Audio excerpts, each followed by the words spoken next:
ભરૂચમાં આરએસએસના શતાબ્દી વર્ષની ઉજવણી કરવામાં આવી હતી, જેમાં શક્તિનાથ નગર ખાતે પથ સંચલન અને વિજયાદશમી ઉત્સવ નિમિત્તે પંચ પરિવર્તનનો સંદેશ અપાયો હતો। વિજયાદશમીના પાવન પર્વ નિમિત્તે રાષ્ટ્રીય સ્વયંસેવક સંઘ દ્વારા ભરૂચ વિસ્તારના 4 નગર જેમાં શક્તિનાથ, નર્મદાનગર, ભૂગર્ભનગર અને વેજલપુર નગર ખાતે વિશેષ કાર્યક્રમોનું આયોજન કરવામાં આવ્યું હતું। શક્તિનાથ નગર ખાતે સિદ્ધનાથ નગરના ગરબા ગ્રાઉન્ડ પરથી 250 થી વધુ ગણવેશધારી સ્વયંસેવક બંધુઓ દ્વારા પથ સંચલન યોજાયું હતું કે જેનું વિવિધ સોસાયટી અને સમાજો દ્વારા પુષ્પ વર્ષાથી સ્વાગત કરાયું હતું। કાર્યક્રમમાં મુખ્ય વક્તા ડોક્ટર ભરત પટેલ, પ્રાંત સંઘ ચાલક દ્વારા આગામી શતાબ્દી વર્ષમાં પંચ પરિવર્તનના વિષયો જેમાં સામાજિક સમરસતા, પર્યાવરણ, કુટુંબ પ્રબોધન, નાગરિક શિષ્ટાચાર અને સ્વદેશી પર વિશેષ વાત કરવામાં આવી હતી। કાર્યક્રમના મુખ્ય અતિથિ મન મૈત્રી સેવા ફાઉન્ડેશનના જયેશ પરીખ દ્વારા પ્રાણી અને માનવ સેવા પર પોતાના વિચારો રજૂ કર્યા હતા। ત્યારે આ કાર્યક્રમમાં 500 થી વધુ આમંત્રિતોની હાજરી રહી હતી। તો સંઘ દ્વારા આગામી ડિસેમ્બરમાં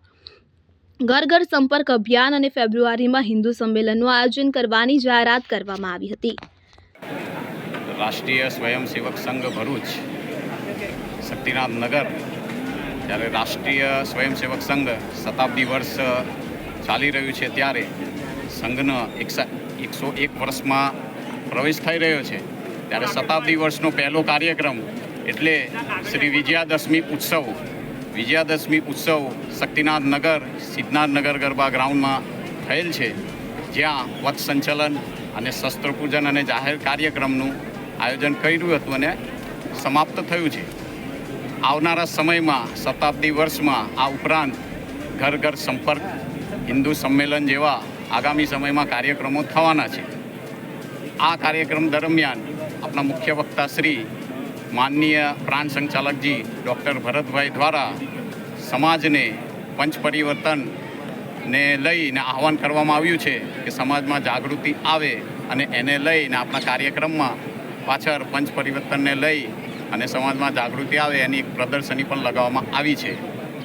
આ ઉપરાંત પથ સંચલન અલગ અલગ વસ્તીમાં નારાયણનગર, આનંદનગર, અંબિકાનગર, શક્તિનાથ, કલા મંદિર અને નીલકંઠનગર થઈ અને પાછું આપણું સમાપ્ત થયું છે અને જાહેર કાર્યક્રમો થયા છે। Bureau report CN24 news.